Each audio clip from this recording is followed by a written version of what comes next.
इथे आपण रामाच्या जन्मोत्सवाचा आपण पारंपरिक कार्यक्रम दरवर्षी प्रत्येकप्रमाणे करत आलेलो आहोत.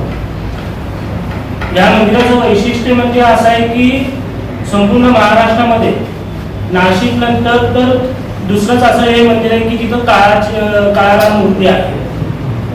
सोलापुरात एकमेव मंदिर आहे की तिथं ते काळाराम मंदिर आहे, काळारामाची मूर्ती आहे.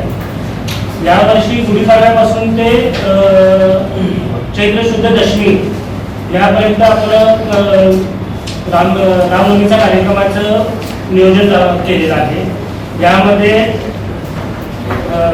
महिला भजनी मंडळ, चक्री भजन, प्रवचन, गीत रामायण, सुंदरकांड, नामसंकीर्तन असे विविध कार्यक्रम आपण आयोजित केलेले आहेत. या कार्यक्रमाचे प्रमुख म्हणजे श्री सद्गुरू गुरुबाबा महाराज औसेकर यांचं चक्री भजन आणि गहिनीनाथ महाराज औसेकर पंढरपूर विठ्ठल मंदिर समिती मंडळचे सहाध्यक्ष त्यांचं कीर्तन सुद्धा आहे. रविवार दिनांक 22/3 रोजी संध्याकाळी 5:30 ते 7:30 या वेळेमध्ये आपण गीत रामायणाचा कार्यक्रम ठेवलेला आहे आणि 24/3/2024 रोजी रात्री 9 ते 11 मध्ये मंदिरामध्ये सुंदरकांड याचा कार्यक्रम घेतलेला आहे.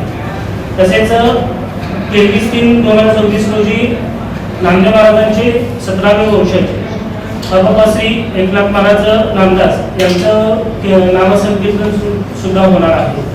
दर्शन मराठी चॅनलला सबस्क्राईब करा, बेल बटनला क्लिक करा व लाईक करायला विसरू नका.